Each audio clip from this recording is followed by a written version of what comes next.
بسم الله الرحمن الرحيم. ينهى عن الفحشاء والمنکر۔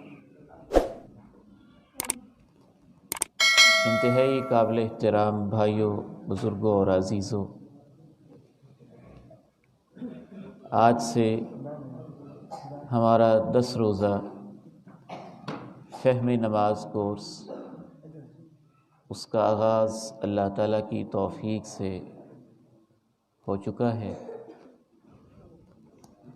سب سے پہلے ہم اللہ کے شکر گزار ہیں جس نے ہمیں اپنے گھر میں جمع ہونے اور جو ہم اللہ سے باتیں کرتے ہیں نماز میں، ان کے فہم کے لیے جمع ہونے کی توفیق نصیب فرمائی۔ ثانیاً میں خصوصی طور پہ شکر گزار ہوں ان تمام احباب کا جنہوں نے اس کورس پہ توجہ دلائی، میرے بڑے بھائی جان جناب حافظ زکریا صاحب، دیگر علماء، اور خصوصاً وہ پوری ٹیم جو اس کورس کی تیاری میں میرے ساتھ شامل رہی، جن کی کوئی غرض نہیں اور کوئی لالچ نہیں۔ اس میں سر فہرست میرے بڑے ہی پیارے بھائی حافظ عابد صاحب، بھائی اقبال صاحب، عمران صاحب، یہ ایک ٹیم ہے۔ الحمدللہ ٹیم ورک کے بعد کورس اپنی حتمی شکل میں آپ کے سامنے آ رہا ہے۔ اللہ تعالیٰ سے دعا ہے اسے وہ قبول فرما لے، میرے اور آپ کے لیے اسے صدقہ جاریہ بنا دے، اور ہم یہ ایک مقصد لے کے بیٹھیں گے کہ 10 دن کے بعد جو ہم نمازیں پڑھیں گے وہ انشاءاللہ جو آج ہم نے عشاء کی نماز پڑھی اس سے بہتر ہوں گی انشاءاللہ۔ شعور، آگہی، فہم، اللہ تعالیٰ کے ساتھ تعلق، اور نماز کو ہم اپنے تعمیر کردار اور کیریکٹر بلڈنگ کا ذریعہ بنائیں گے، کیونکہ نماز معمولی چیز نہیں ہے، بہت بڑی چیز ہے۔ اگر نماز کے باوجود ہمارے اندر چینج نہیں آ رہی تو ہماری نماز میں کوئی مسئلہ ہے۔ تو آئیے سب سے پہلے آج کی اس نشست میں ہم یہ سمجھیں گے کہ فہم نماز ضروری کیوں ہے۔ یہ فہم نماز کورس ہے نا، تو ہم یہ سمجھیں گے کہ فہم نماز کیوں ضروری ہے۔ امام ابن قیم الجوزیہ رحمہ اللہ تعالی نے بہت خوبصورت بات کی، صلاۃ بلا خشوع ولا حضور کبدن میت لا روح فیہ۔ وہ نماز جس میں خشوع نہ ہو، دل حاضر نہ ہو، اس کی مثال ایسے ہی ہے جیسے ایک لاشا ہو بغیر روح کے۔ جب جسم سے روح نکل جائے وہ ایک لاش ہے، کسی کام کا نہیں، مری ہوئی ایک ایسی باڈی جس میں حرکت نہیں، جو آپ کے کسی کام نہیں آ سکتا۔ امام ابن قیم الجوزیہ رحمہ اللہ مزید فرماتے ہیں، اگر آپ اپنے کسی دوست کو تحفہ دینا چاہتے اور آپ کا دل ہے کہ میں اسے ایسا تحفہ دوں کہ یہ مجھے یاد رکھے، اور تحفہ ایسا دوں جو اس کے کام آئے، آپ سوچتے ہیں کہ میں اسے ایک غلام تحفہ دیتا ہوں، صبح و شام اس کی خدمت کرے گا، اس کے کام آئے گا۔ لیکن اگر آپ اس کو جب غلام زندہ تھا تب تحفہ نہ دیں، غلام مرا ہوا ہو، اس کی ڈیڈ باڈی پڑی ہو، اور اس کی لاش کو اٹھائیں اور اپنے دوست سے کہیں میری طرف سے یہ تحفہ قبول کر لیں، تو کیا وہ دوست جو آپ جیسا ہی ہے آپ کا وہ تحفہ قبول کرے گا؟ کہے گا یہ غلام میرے کس کام کا ہے، یہ تو مرا ہوا ہے۔ اس کے اندر روح نہیں، جذبہ نہیں، احساس نہیں، میری بات سن نہیں سکتا، اسے میری بات کا فہم ہی نہیں، اگر وہ آپ کا دوست نہ ہو اور وہ تحفہ آپ وقت کے بادشاہ کو پیش کر رہے ہوں، جس کے پاس پہلے ہی غلاموں کی کوئی کمی نہیں، تو پھر وہ مرا ہوا غلام تحفے کے طور پہ کیسے قبول کرے گا؟ اور اگر وہ تحفہ آپ بادشاہوں کے بادشاہ رب العالمین کو پیش کر رہے ہوں، امام ابن قیم الجوزیہ رحمہ اللہ فرماتے ہیں نماز اللہ کے دربار میں ہماری طرف سے تحفہ ہے، اگر اس نماز کا ہمیں فہم نہیں تو یہ بالکل ایسے ہی ہے جیسے ہم سب سے بڑے بادشاہ کو مرا ہوا غلام تحفہ دے رہے ہیں، نہ اس میں احساس، نہ اس میں جذبات، نہ اس میں فہم، نہ اس میں ادراک۔ دوسری بات یہ ذہن میں رکھیے، اللہ تعالیٰ نے قرآن مجید میں اور اللہ کے پیارے نبی علیہ السلام نے جو ہمیں تعلیم دی ہے، اس سے یہ بھی پتہ چلتا ہے کہ نماز کا ثواب بھی اتنا ہی ہوتا ہے جتنی آپ کو سمجھ آ رہی ہوتی ہے۔ باقی فرض ادا ہو جاتا ہے، ثواب نہیں ملتا۔ ایک شخص نے نماز نہیں پڑھی، اس کا فرض ہی ادا نہیں ہوا، سخت مجرم ہے۔ ایک نے نماز پڑھی لیکن سمجھ کر نہیں پڑھی، اس کا فرض ادا ہو گیا لیکن اس کا ثواب وہ نہیں ملے گا، اتنا ملے گا جتنی اس کو سمجھ آئے۔ سلف صالحین کہا کرتے تھے، یہ حدیث نہیں ہے، حدیث کے طور پر یہ ضعیف ہے، لیکن سلف کہا کرتے تھے لیس للمرء من صلاته الا ما عقل منها، آدمی کو اپنی نماز میں سے اتنا ہی ثواب ملتا ہے جتنی اسے سمجھ آ رہی ہوتی ہے۔ جس کی اسے سمجھ ہی نہیں آ رہی وہ اس کے ثواب سے محروم ہوتا ہے۔ اسی لیے رسول اللہ صلی اللہ علیہ وسلم سنن ابی داؤد کی حدیث میں ارشاد فرماتے ہیں کہ آدمی نماز پڑھ کے فارغ ہو جاتا ہے، وَلَا يُكْتَبُ لَهُ مِن صَلَاتِهِ إِلَّا عُشْرُهَا تُسْعُهَا ثُمُنُهَا سُبُعُهَا سُدُسُهَا خُمُسُهَا رُبُعُهَا ثُلُثُهَا نِصْفُهَا۔ مطلب یہ ہے ہال ایک ہے، مسجد ایک ہے، امام ایک ہے، لوگ نماز پڑھ کے فارغ ہوتے ہیں، کسی کو نماز کا 10واں حصہ، کسی کو 9واں، کسی کو 8واں، کسی کو 7واں، کسی کو 6واں، کسی کو 5واں، کسی کو 4تھا، کسی کو 3را، اور کسی کو نماز میں سے آدھا ثواب ملتا ہے۔ اس حدیث سے معلوم ہوتا ہے کہ نماز کی ایک نمبرنگ ہوتی ہے اللہ کے یہاں۔ ہر نماز اگر ہم فرض کریں کہ 100 نمبر کا ایک پیپر ہے تو سب کے برابر نمبر نہیں آتے، کسی کے 10، کسی کے 20، کسی کے 30، کسی کے 40، کسی کے 50۔ یہاں آ کے اللہ کے پیارے نبی علیہ السلام رک گئے، آدھا۔ رکنے میں اس بات کی طرف اشارہ ہے کہ 50% سے زیادہ ثواب لینے والے بہت کم ہوتے ہیں،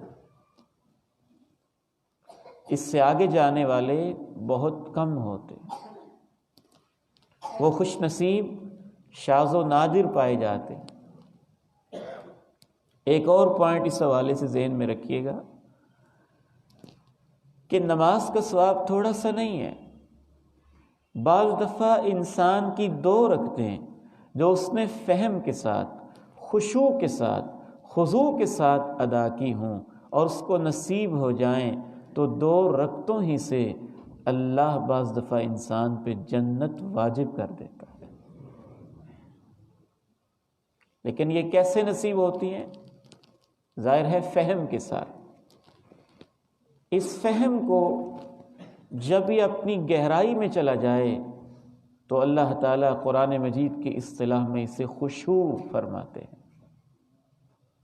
یہ آیہ مبارکہ آپ کے سامنے ہے، سورہ مومنون یہاں سے شروع ہو رہی۔ قد افلح المؤمنون، یقیناً اہل ایمان کامیاب ہو گئے۔ کون سے اہل ایمان؟ یہ نہیں کہا جو نماز پڑھتے ہیں۔ الذین هم فی صلاتهم خاشعون، وہ اہل ایمان جو اپنی نمازوں میں خشوع اختیار کرتے ہیں۔ خاشعون خشوع سے ہے۔ خشوع کسے کہتے ہیں؟ اس کی سب سے خوبصورت تفسیر مفسر قرآن، صحابی جلیل، ترجمان القرآن، حبر الامہ جناب عبداللہ ابن عباس رضی اللہ تعالی عنہما نے کی ہے، دو لفظوں میں، خائفون ساکنون۔ خائفون ساکنون، خائفون کا تعلق دل سے ہے، ساکنون کا تعلق جسم سے ہے۔ تو خائفون کا مطلب ہے وہ لوگ جب نماز ادا کرتے ہیں تو ان کے دلوں میں خوف ہوتا ہے، خشیت ہوتی ہے، اللہ کی عظمت، اس کا جلال سرایت کیا ہوتا ہے۔ ساکنون، ان کے اعضاء میں سکون ہوتا ہے، ان کے چہرے میں، ان کے اعضاء میں، ان کے پاؤں میں، ان کی کمر میں، ان کے قیام میں، ان کے رکوع میں، ان کے سجود میں ٹھہراؤ ہوتا ہے، فضول اور ادھر ادھر کی حرکات نہیں ہوتی۔ گویا جن کی نماز ایسے نہیں ہے، اس آیہ مبارکہ کی طرف اشارہ ہے کہ وہ کامیاب نہیں ہے۔ قرآن مجید میں تقریباً 700 مرتبہ نماز کا حکم دیا گیا ہے۔ تعجب کی بات یہ ہے کہ ایک دفعہ بھی اللہ نے یہ نہیں کہا نماز پڑھو، اکثر یہ کہا نماز قائم کرو۔ قائم کرنے کے اندر یہ چیز شامل ہے، وقت پہ پڑھنا، جماعت کے ساتھ پڑھنا، سمجھ کر پڑھنا، خشوع خضوع کے ساتھ پڑھنا، سنت کے مطابق پڑھنا۔ ایسے ہوگی تو آپ نے نماز قائم کی ہے، ایسے نہیں ہے تو آپ نے نماز قائم نہیں کی ہے۔ بلکہ بسا اوقات انسان کی وہ نماز اللہ کے ہاں نماز شمار ہوتی ہی نہیں، جس کی نماز میں ٹھہراؤ اور سکون نہیں۔ ایک صحابی آتا ہے، اعرابی ہے، نماز پڑھ کے فارغ ہوتا ہے، اللہ کے پیارے نبی علیہ السلام ارشاد فرماتے ہیں ارجع فصلی فإنک لم تصلی، واپس جاؤ نماز پڑھو، تم نے تو پڑھی ہی نہیں۔ 3 مرتبہ ایسے ہوتا ہے۔ اور آگے بڑھیے، اگر آپ نے فہم کے ساتھ، تدبر کے ساتھ، خشوع کے ساتھ نماز پڑھی تو انشاءاللہ آپ کے پاس سرٹیفکیٹ ہے، گارنٹی ہے، ڈگری ہے، اللہ کی طرف سے ضمانت ہے کہ آپ کو اللہ قیامت کے دن ضرور معاف کریں گے۔ اگر یہ چیز نصیب نہیں تو آپ کے پاس یہ ڈگری نہیں۔ یہ حدیث آپ کے سامنے ہے، توجہ کیجئے، سنن ابی داؤد، حضرت عبادہ بن صامت رضی اللہ تعالی عنہ ارشاد فرماتے ہیں اشہد انی سمعت رسول اللہ صلی اللہ علیہ وسلم، میں گواہی دیتا ہوں کہ میں نے خود اللہ کے پیارے نبی علیہ السلام کو یہ فرماتے ہوئے سنا۔ کیا آپ نے ارشاد فرمایا؟ اس حدیث کے الفاظ بہت ہی قابل غور ہیں۔ حضرت عبادہ بن صامت رضی اللہ تعالیٰ عنہ کہتے ہیں کہ آپ نے ارشاد فرمایا 5 صلوات افترضہن اللہ، 5 نمازیں اللہ نے فرض کی، من احسن وضوءہن، جس نے ان کا وضو خوبصورت کیا، احسن احسان سے، حسن سے، جس نے خوبصورت وضو کیا، وصلاہن اور ان کو پڑھا لوقتہن وقت پر، واتم رکوعہن اور پورا رکوع کیا، وخشوعہن اور پورا خشوع کیا۔ تینوں الفاظ قلب کے اوپر آپ نقش کیجئے۔ وضو خوبصورت کیا، رکوع پورا کیا، خشوع پورا کیا۔ کان لہ علی اللہ عہد ان یغفر لہ، اللہ کا اس کے ساتھ وعدہ ہے کہ اللہ اسے معاف فرمائے گا، اور جس نے ایسے نہ کیا اس کے ساتھ یہ وعدہ نہیں ہے۔ ان شاء غفر لہ، وہ اللہ کی مرضی ہے، چاہے تو معاف کر دے، چاہے تو عذاب دے دے۔ اس حوالے سے آخری بات، فہم نماز کورس کیوں ضروری ہے اور کتنا اہم ہے۔ ایک صحابی آتا ہے، اللہ کے پیارے نبی علیہ السلام کی خدمت میں حاضر ہوتا ہے، عرض کرتا ہے اللہ کے پیارے نبی علیہ السلام مجھے آپ نصیحت کیجئے اور بڑی مختصر کیجئے۔ آپ اس کو کئی نصیحتیں کرتے ہیں، 3 کرتے ہیں، اس میں سے ایک یہ کرتے ہیں، اذا قمت فی صلاتک فصلی صلاۃ مودع، اے میرے صحابی جب بھی نماز پڑھو یوں نماز پڑھنا جیسے یہ تمہاری الوداعی نماز ہے اور اس کے بعد تم دنیا کو چھوڑ کے جا رہے۔ اگر میں یہاں بیٹھے کسی اپنے بھائی اور بزرگ کو یہ کہوں اللہ آپ کو برکتوں والی زندگی نصیب فرمائے، لیکن سپوز کیجیے کہ میں اس سے عرض کروں کہ یہ تمہاری آخری نماز ہے، کوئی فرشتہ آ کے کہہ دے اس کے بعد تمہاری زندگی ختم، یہ آخری نماز ہے، کیسی نماز ہوگی، کیسی توجہ ہوگی، کیا انہماک ہوگا۔ اور اللہ کے پیارے نبی علیہ الصلاۃ والسلام اپنے صحابی سے کہہ رہے ہیں اذا قمت فی صلاتک، جب بھی تم اپنے نماز میں کھڑے ہوا کرو، فصلی صلاۃ مودع، تو ایسے نماز پڑھو گویا کہ میں دنیا کو چھوڑ کے جا رہا ہوں اور یہ میری آخری نماز۔ خود رسول اللہ صلی اللہ علیہ وسلم کی نماز کی یہ حالت ہوتی تھی، کان لہ عزیز کعزیز المرجل، جس طرح ہنڈیا میں آپ نے پانی رکھا اور پانی کھول رہا ہو، آپ کا سینہ مبارک رو رو کے اللہ کے خوف اور محبت سے اس طرح سے کھولتا تھا۔ تو انشاءاللہ تعالی ہم اللہ تعالیٰ سے دعا گو بھی ہیں اور اس سے وعدہ بھی کرتے ہیں کہ یا اللہ ہم جو تجھ سے باتیں کرتے ہیں آج سے انہیں سمجھنے کی کوشش کریں، ان کا فہم حاصل کریں۔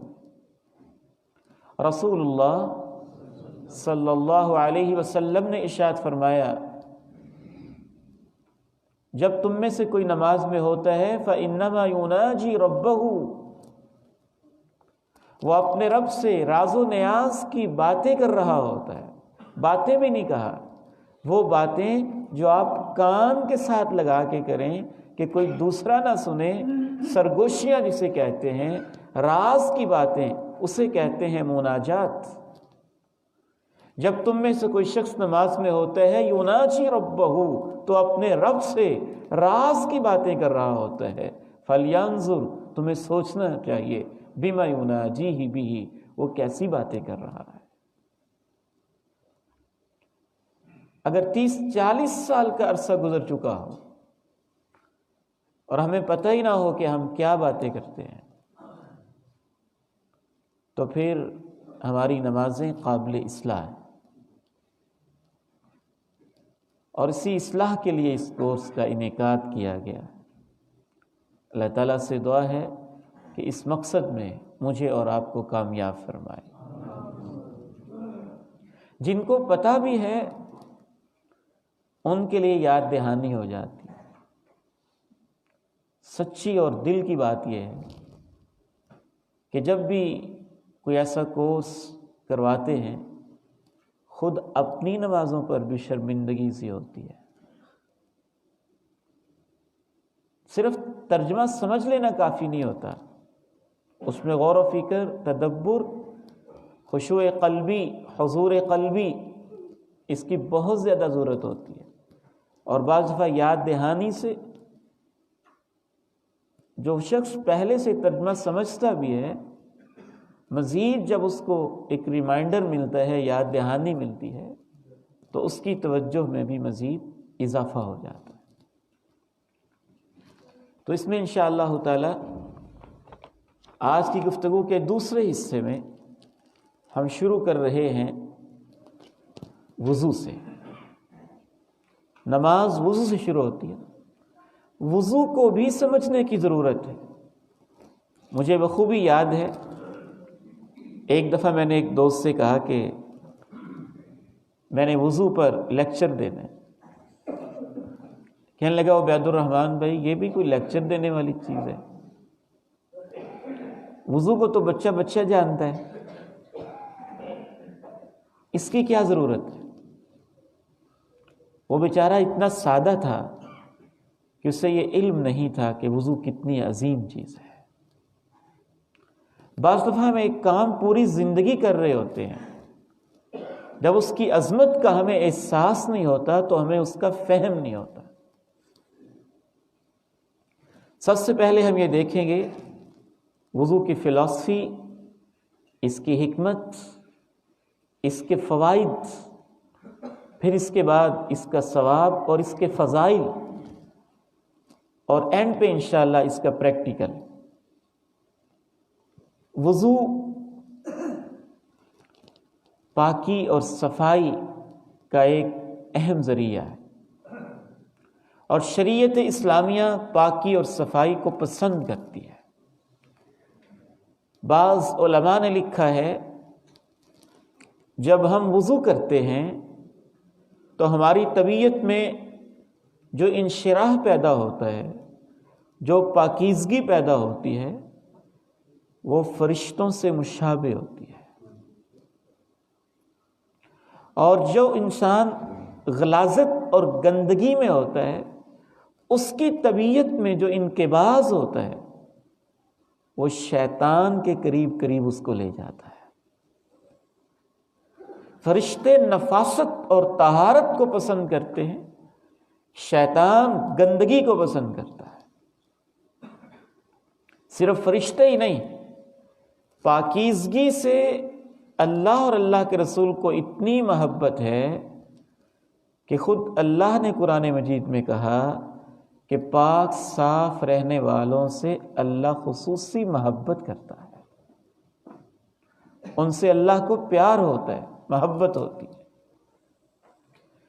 دوسری اس کے اندر حکمت یہ ہے کہ آپ جب بھی کسی اہم تقریب میں جاتے ہیں، اگر آپ سے کہا جائے کہ کل آپ کی وزیر اعظم سے، صدر مملکت سے ملاقات ہے، کسی منسٹر سے ملاقات ہے، مجھے یقین ہے کہ آپ صبح بہترین لباس، غسل اور چہرہ اس کے اوپر بہترین کوئی چیز استعمال کر کے مستعد ہو کے تیار ہو کے جائیں گے. یہ انسانی فطرت ہے کہ جب وہ کسی عظیم ہستی سے ملنے جاتا ہے تو اپنے بناؤ سنگھار کا، شکل و صورت کا، لباس کا خصوصی خیال کرتا ہے. کیا خیال ہے جب بادشاہوں کے بادشاہ رب العالمین سے باتیں کرتے ہیں اور اس کے دربار میں حاضری کے لیے ہم نے آنا ہو تو وضو یاد دلاتا ہے کہ تم بہت عظیم ہستی کے پاس جا رہے ہو، اپنے آپ کو اس قابل کو بناؤ کہ اس سے باتیں کر سکو. پھر ہمیں احساس ہوتا ہے کہ حقیقتاً تو ہم اس سے باتوں کے لائق ہی نہیں ہیں. یہ اس کی مہربانی ہے کہ وہ ہم سے کہتا ہے کہ کہ تمہارے ہاتھ میرے سامنے آنے کے لائق ہیں یا نہیں، تمہاری آنکھیں مجھ سے دوچار ہونے کے لائق ہیں یا نہیں، تمہاری زبان مجھ سے ہم کلامی کے لائق ہے یا نہیں، تم اپنے ہاتھ دھو دو اور تمہارے ہاتھوں کو گناہوں سے میں خود صاف کر دوں گا۔ تم اپنی آنکھوں کو دھو لو اور آنکھوں کے گناہوں کو میں خود صاف کر دوں گا۔ تم اپنے چہرے کو دھو لو، تمہارے چہرے کی خطاؤں کو میں خود معاف کر دوں گا۔ یہ ہم اپنے آپ کو اللہ کے سامنے کھڑے ہونے کے قابل بنانے کی کوشش کر رہے ہوتے کہ میں قابل تو نہیں ہوں، اس لائق تو نہیں ہوں کہ آپ کے دربار عالی شان میں حاضری لگواؤں، اس لیے میں اپنے ہاتھوں کو دھوتا ہوں، چہرے کو دھوتا ہوں۔ اس احساس کے ساتھ وضو کریں۔ وضو میں بھی اللہ کی یاد ضروری ہے، اس لیے بسم اللہ کے بغیر نبی علیہ السلام نے ارشاد فرمایا وضو نہیں ہے۔ لا وضوء لمن لم یذکر اسم اللہ علیہ، اسی لیے وضو کے لیے نیت بھی ضروری ہے۔ آپ 10-15 مرتبہ ہاتھ کو دھو لیں،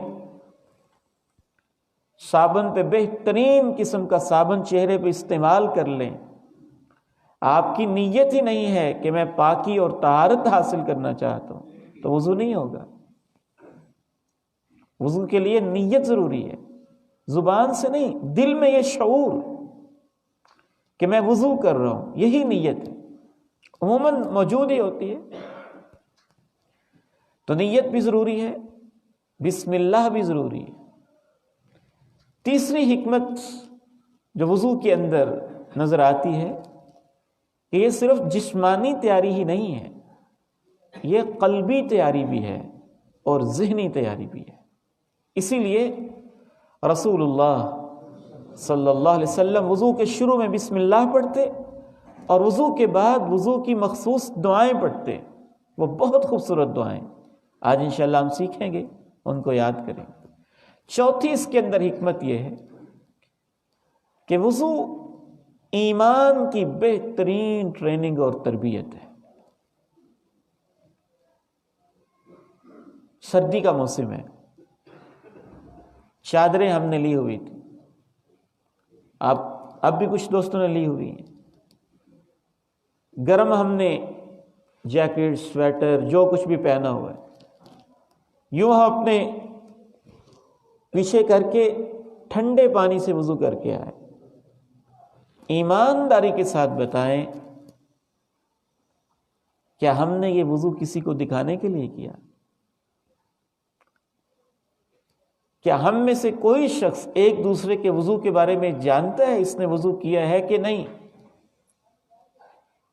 اتنی عظیم عبادت ہے کہ وضو دراصل آپ کو یاد کروا دیتا ہے کہ اللہ آپ کو دیکھ رہا ہے۔ صرف اللہ کی خاطر ہم وضو کرتے ہیں نا، دنیا کا کوئی شخص جج کر ہی نہیں سکتا اس نے وضو کیا ہے کہ نہیں کیا۔ بہترین ٹریننگ ہے جو ہمیں یاد دلاتا ہے کہ اللہ تو مجھے دیکھ رہے، تیرے دربار میں میں نے حاضری دینی ہے اور اس کے لیے میں وضو کر رہا ہوں۔ ان احساسات کے ساتھ جو وضو کرتا ہے اسے اللہ تعالیٰ کیا کیا برکتیں نصیب فرماتا ہے۔ وقت کی کمی کی وجہ سے میں اسے جلدی جلدی آپ کے سامنے رکھ دیتا ہوں۔ رسول اللہ صلی اللہ علیہ وسلم نے وضو کو نماز کی چابی قرار دیا۔ جس طرح چابی کے بغیر تالا نہیں کھلتا، وضو کے بغیر اللہ سے ملاقات کا دروازہ نہیں کھلتا، اور وضو کے بغیر کوئی نماز قبول نہیں ہوتی ہے۔ بلکہ نبی علیہ السلام نے وضو کو اور طہارت کو آدھا ایمان قرار دیا۔ الطہور شطر الایمان، جس کا ہم ترجمہ صفائی کرتے ہیں نا، صفائی اور چیز ہے، طہارت اور چیز ہے۔ طہارت اوورآل اور بالخصوص وضو شطر الایمان، نصف ایمان۔ وضو سے گناہ معاف ہو جاتے ہیں۔ یہ چوتھی اس کی خصوصیت ہے۔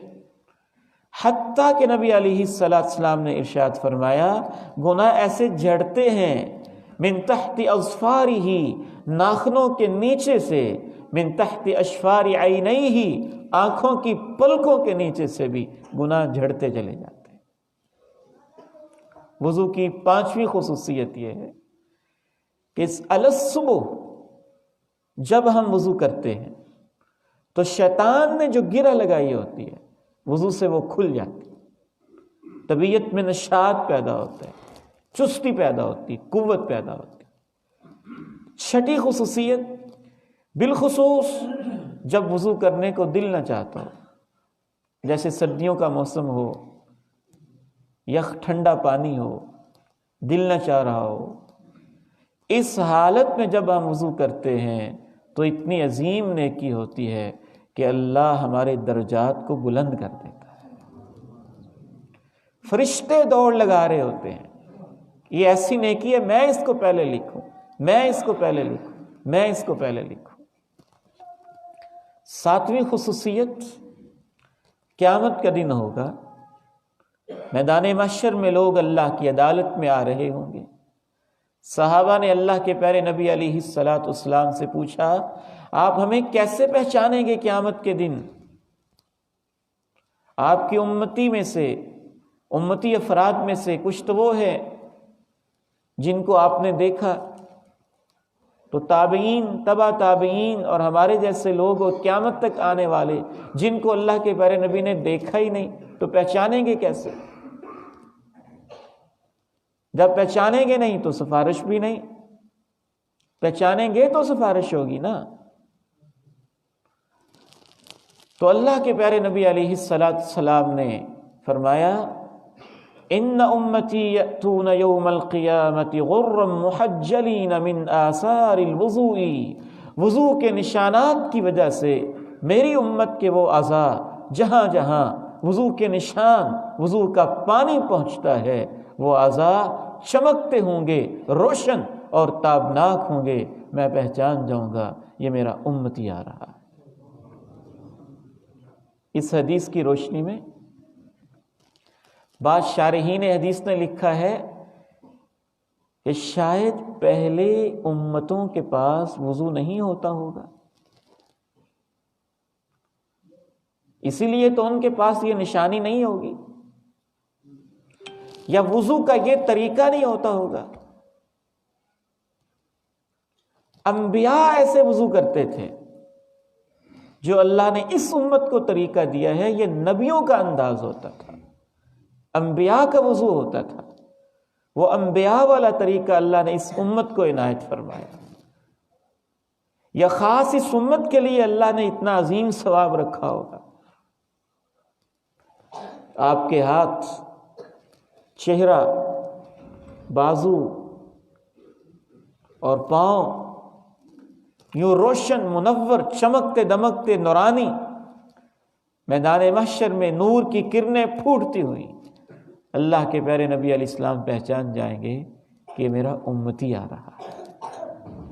وضو اتنی عظیم چیز ہے۔ اس میں 8ویں خصوصیت یہ ہے، جب آپ جنت میں جائیں گے، اللہ مجھے اور آپ کو جنت کا داخلہ نصیب فرمائے۔ تبلغ الحلیۃ من المؤمن حیث یبلغ الوضوء۔ سابقہ ادوار میں بادشاہ جو ہوتے تھے نا، وہ اپنی بادشاہت جتلانے کے لیے سونے چاندی کے کنگن پہنتے تھے، ہاتھوں میں قیمتی سونے کے کنگن پہنتے، سر کے اوپر سونے کا تاج رکھتے۔ اللہ کے پیارے نبی علیہ السلام ارشاد فرماتے ہیں مومن کا جہاں جہاں وضو پہنچتا ہے وہاں وہاں اللہ اس کو جنت کا زیور پہنائے گا، کیونکہ ہر جنتی اپنی جنت کا بادشاہ ہو۔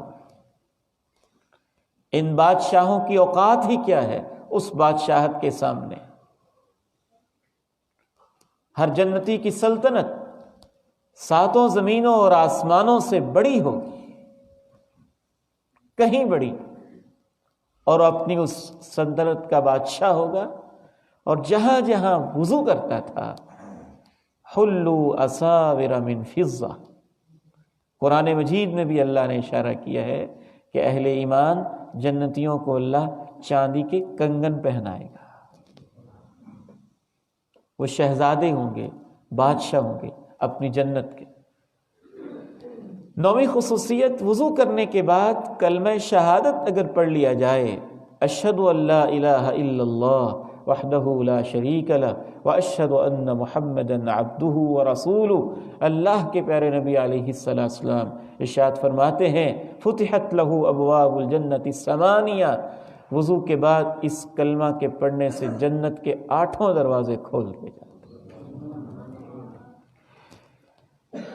10ویں خصوصیت،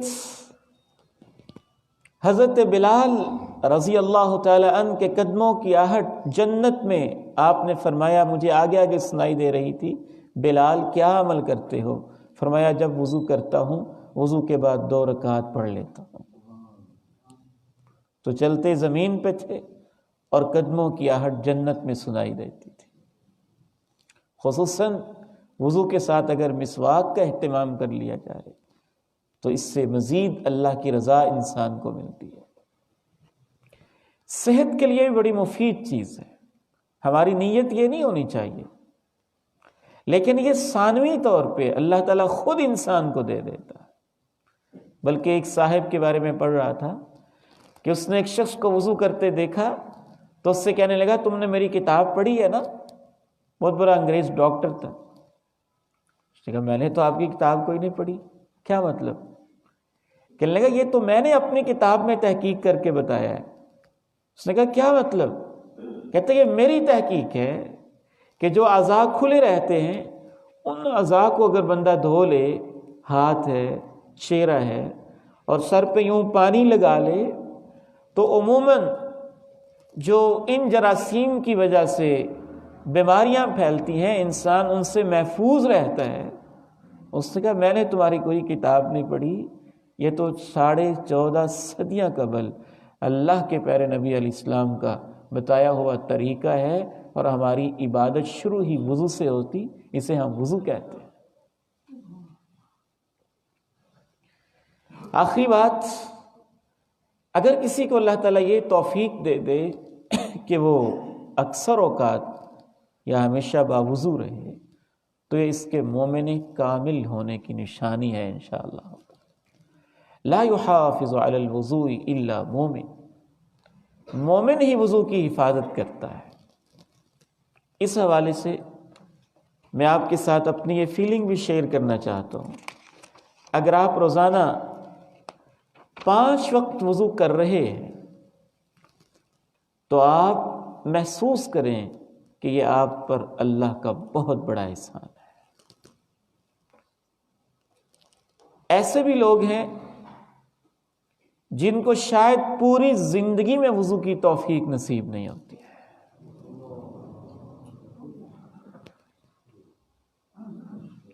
یہ مغربی تہذیب کے اور اس برہنہ اور فحاشی پہ مبنی تہذیب کے دلدادہ لوگ جو بظاہر ہمیں بڑے خوبصورت اور سوٹڈ بوٹڈ نظر آ رہے ہوتے ہیں، ان بیچاروں کو تو پاکی کا پتہ ہی نہیں ہوتا کہ پاکیزگی ہوتی کیا ہے۔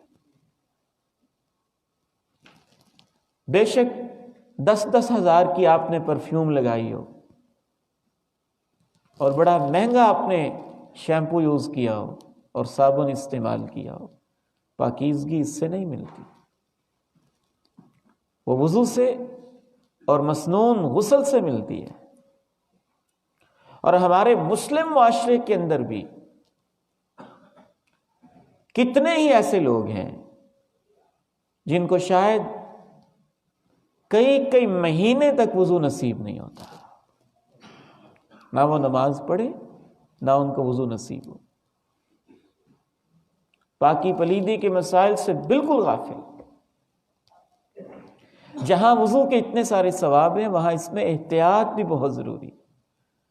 رسول اللہ صلی اللہ علیہ وسلم ارشاد فرماتے ہیں، ایک موقع پہ آپ نے کچھ صحابہ کو دیکھا، جلدی تھی، سفر تھا، مدینہ میں واپس آ رہے تھے، عصر کا وقت گزر رہا ہوگا، تو جلدی جلدی وضو کیا صحابہ نے۔ جب جلدی سے وضو کیا تو ایڑیاں خشک رہ گئیں۔ بعض محدثین کے مطابق وہاں انہوں نے غسل کیا ہی نہیں، دھویا ہی نہیں ایڑیوں کو۔ تو نبی علیہ السلام نے ارشاد فرمایا ویل للاعقاب من النار، جو وضو کے دوران ایڑیاں نہیں دھوئیں اور یہ خشکی کی وجہ سے یوں چمک رہی ہیں، ان کے لیے تباہی ہے، یعنی جہنم کی آگ ہے۔ ادب ہے نا، دربار کس کا ہے، حاضری کہاں دینی ہے، اور انسان کو پتہ ہی نہیں کہ اس کے آداب کیا ہیں، اس کے ایٹیکیٹس کیا ہیں۔ اللہ کی عدالت میں حاضری کے لیے کتنا اہتمام ہونا چاہیے۔ میں اپنے پیارے بچوں سے خصوصاً ایک بات شیئر کرنا چاہتا ہوں۔ یہ جو ہمارے روحانی بیٹے ہیں، 7 سال 8 سال کے، 9 سال کے، 10 11 سال کے، 12 سال کے، مجھے اندیشہ ہے کہ بعض بچے جو ہے نا وہ بغیر وضو کے نماز پڑھتے ہیں۔ ویسے بچے اللہ تعالیٰ کی طرف سے ان کے لیے معافیاں ہیں، لیکن 10 سال کے بچے پہ تو نماز فرض ہو جاتی ہے نا۔ تو میں ان 10 سال کے جو بچے ہیں یا اس سے اوپر، ان کو خصوصی پیغام دینا چاہتا ہوں کہ آپ کبھی بھی وضو کو بوجھ نہ سمجھیں۔ اتنی عظیم فضیلتوں والا وضو، گناہ معاف ہو رہے ہوں، درجات بلند ہو رہے ہوں، جنت کے دروازے کھل رہے ہوں۔ اس روایت کو ذہن میں ہمیشہ رکھیں۔ ایک شخص کو قبر میں داخل کیا گیا، رب تعالیٰ نے کہا اسے 100 کوڑے لگائے جائیں۔ رونے لگا۔ اللہ بڑا مہربان ہے، اللہ تعالیٰ نے کہا چلے 1 کوڑا لگائیں۔ جب 1 کوڑا لگایا گیا، امتلأ القبر علیہ نارا، ساری کی ساری قبر آگ سے بھر گئی۔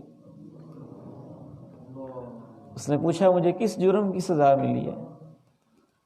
فرمایا تیرے 2 جرم ہیں، مررت بمظلوم فلم تنصره صلیت صلاة بغیر وضوء، ایک انسان پہ ظلم ہو رہا تھا، تو مدد کر سکتا تھا اور تو نے جان بوجھ کے مدد نہیں کی، اور تو نے ایک نماز بغیر وضو کے پڑھی تھی۔ جب اس کی یہ سزا ہے تو جسے وضو کی توفیق ہوتی ہی نہیں اور نماز پڑھتا ہی نہیں، اس کی کیا سزا ہو؟ یہ حدیث اگرچہ اکثر محدثین کے نزدیک کچھ ضعیف ہے، لیکن اس کی تائید اس حدیث سے ہوتی ہے جس میں رسول اللہ صلی اللہ علیہ وسلم ایک قبر کے پاس سے گزرے اور ان دونوں قبر والوں کو عذاب ہو رہا تھا، تو آپ نے ارشاد فرمایا کہ ان دونوں کو عذاب اس وجہ سے ہو رہا ہے کہ ان میں سے ایک چغلی کرتا تھا اور دوسرا پیشاب کے چھینٹوں سے پرہیز نہیں کرتا تھا۔ اس حدیث کی شرح میں شارحین حدیث نے لکھا ہے کہ اس سے یہ پتہ چلتا ہے کہ پاکی اور طہارت کے بارے میں سوال و جواب قبر ہی سے شروع ہو جاتا ہے، اس کا عذاب، اس کی سزا۔ نماز کا حساب اللہ کی عدالت میں، اور نماز کے جو مقدمات ہیں، پاکی، طہارت، اس کا حساب قبر ہی سے شروع ہو جاتا ہے۔ ایک دفعہ والد محترم رحمہ اللہ رحمۃ واسعہ حضرت مولانا معین الدین لکھوی رحمہ اللہ سے ملاقات کے لیے، عیادت کے لیے گئے۔ ان سے کہنے لگے مجھے کوئی نصیحت کرتے ہیں، تو حضرت لکھوی رحمہ اللہ تعالی نے 2 نصیحتیں کی۔ فرمایا رزق حلال کھاؤ، اور کہا کہ اپنے آپ کو پاک صاف رکھو۔ ابا جی فرمانے لگے بیٹا نصیحتیں مختصر ہیں لیکن دونوں ہی بڑی جامع اور بڑی مشکل، کیونکہ ان کا طہارت کے ساتھ اور پاکیزگی کے ساتھ ایک گہرا تعلق ہے۔ تو آئیے آج کے اس لیکچر کے تیسرے حصے میں اب ہم آگے بڑھتے ہیں وضو کی اور مسجد میں داخل ہونے کی دعاؤں کی طرف۔ انشاءاللہ تعالی میں آپ کے سامنے دعا مختصراً پڑھوں گا، اس کے بعد علماء کرام کو اللہ تعالیٰ جزائے خیر دے، ہماری مقامی مساجد کے جو علماء اور ائمہ اعظام ہیں ان سے میں نے میٹنگ کر کے درخواست کی تھی کہ آپ ہمیں وقت دیں تاکہ احباب صرف خالی سن کے نہ جائیں، کورس کا مطلب یہ ہے سیکھ کے پریکٹیکل کر کے جائیں۔ تو انشاءاللہ وہ علماء موجود رہیں گے، میں بھی ادھر ہی حاضر ہوں گا، اور ہم نے یہ دعائیں یاد کر کے جانا ہے انشاءاللہ۔ جن کو یاد ہے انہوں نے بھی وقت دینا ہے، بیٹھیں آپس میں، آپ بھی پڑھائیں گے، سارے ایک دوسرے کو پڑھائیں گے، ایک دوسرے سے سنیں گے دوستانہ ماحول میں۔ مسجد میں داخل ہونے کی جو دعا ہے اس میں ہم اس کو مختصر پڑھتے ہیں، مختصر بھی درست ہے، وہ بھی اللہ کے پیارے نبی علیہ السلام سے ثابت ہے۔ اللہم افتح لی ابواب رحمتی کا، اے اللہ میرے لیے اپنی رحمت کے دروازے کھول دے۔ لیکن ایک حدیث میں بڑی خوبصورت دعا ہے، حدیث کو ملایا جائے تو پوری دعا یوں بنتی ہے، اعوذ باللہ العظیم وبوجہہ الکریم وسلطانہ القدیم من الشیطان الرجیم، بسم اللہ والصلاة والسلام علی رسول اللہ، اللہم افتح لی ابواب رحمتک۔ اعوذ باللہ العظیم، میں اللہ کی حفاظت میں آتا ہوں جو بڑی عظمتوں والا ہے، وبوجہہ الکریم، میں اللہ کے چہرے کی حفاظت میں آتا ہوں جو بڑے ہی کرم والا چہرہ ہے، وسلطانہ القدیم، میں اللہ کی سلطنت اور اس کی بادشاہت کی حفاظت میں آتا ہوں جو ازلی و ابدی اور ہمیشہ سے ہے، من الشیطان الرجیم، شیطان مردود سے۔ یہ شیطان بڑا لعین ہمارے پیچھے ہوتا ہے ہر وقت، اس کی کوشش ہوتی ہے کہ بندہ مسجد میں جائے ہی نہ جائے تو خالی واپس لوٹ کے آئے۔ تو مسجد میں داخل ہوتے وقت بھی شیطان سے حفاظت کے لیے دعا پڑھی جاتی۔ اس کے بعد آپ کہتے اللہم افتح لی ابواب رحمتک، اے اللہ میرے لیے اپنی رحمت کے دروازے کھول دے۔ یہ پوری دعا انشاءاللہ آج ہم نے یاد کرنی ہے اللہ تعالیٰ کی توفیق سے۔ اسی طرح سے وضو کے شروع میں دعا پڑھی جاتی ہے بسم اللہ، اور راجح بات یہ ہے کہ صرف بسم اللہ کہنا کافی ہے۔ نبی علیہ السلام نے جہاں جتنا ذکر پڑھا ہے وہاں اتنا ہی پڑھا جائے گا۔ تو وضو کے شروع میں بسم اللہ ہی کا تذکرہ ہے، بسم اللہ سے وضو شروع کریں، اللہ کے نام سے میں وضو شروع کرتا ہوں۔ وضو کے بعد 3 دعائیں، 2 تو ہمیں اکثر یاد ہے، تیسری یاد نہیں، وہ انشاءاللہ ہم نے یاد کر کے جانی ہے، اور جن کو یاد ہے انہوں نے ترجمہ کو سمجھ کے جانا ہے۔ اشہد ان لا الہ الا اللہ وحدہ لا شریک لہ واشہد ان محمدا عبدہ ورسولہ، میں گواہی دیتا ہوں اللہ کے سوا کوئی معبود نہیں، میں گواہی دیتا ہوں کہ حضرت محمد صلی اللہ علیہ وسلم اس کے بندے ہیں اور اس کے رسول ہیں۔ اقبال صاحب تشریف لائیے۔ دوسری دعا ہے اللہم اجعلنی من التوابین واجعلنی من المتطہرین، اے اللہ مجھے ان لوگوں میں سے بنا دے جو بار بار توبہ کرتے ہیں، کثرت سے معافیاں مانگتے رہتے ہیں، اور مجھے ان لوگوں میں سے شامل فرما دے جو پاک صاف رہتے ہیں۔ کتنی پیاری دعا ہے۔ یہ دعا پڑھتے ہوئے ہمارے دل میں یہ احساس ہونا چاہیے کہ اللہ، توبہ کا تعلق دل کی پاکیزگی سے ہے، طہارت کا تعلق جسم کی پاکیزگی سے ہے۔ ہم دونوں چیزوں کو اس دعا میں جمع کر دیتے ہیں۔ اے اللہ جسم کو میں نے پاک کر لیا ہے، میرے دل کو تو پاک صاف کر۔ اللہم اجعلنی من التوابین واجعلنی من المتطہرین۔ اور ایک تیسری دعا ہے سبحانک اللہم وبحمدک اشہد ان لا الہ الا انت استغفرک واتوب الیک۔ اے اللہ تو پاک ہے اپنی تعریفوں کے ساتھ، تیرے سوا کوئی معبود نہیں، میں تجھ سے معافی مانگ رہا ہوں، تیرے حضور توبہ کر رہا ہوں۔ جو یہ دعا پڑھتا ہے، اللہ کے پیارے نبی علیہ السلام ارشاد فرماتے ہیں اس کی دعا کو ایک خاص چیز میں لکھ لیا جاتا ہے، پھر اس پہ مہر ثبت کر دی جاتی ہے، پھر اس کو محفوظ رکھا جاتا ہے، اور جب بندہ قیامت کے دن اللہ کے پاس جاتا ہے تب اس کے سامنے اس کو کھولا جاتا ہے کہ یہ تیری دعا ہے اور یہ اس کا ثواب۔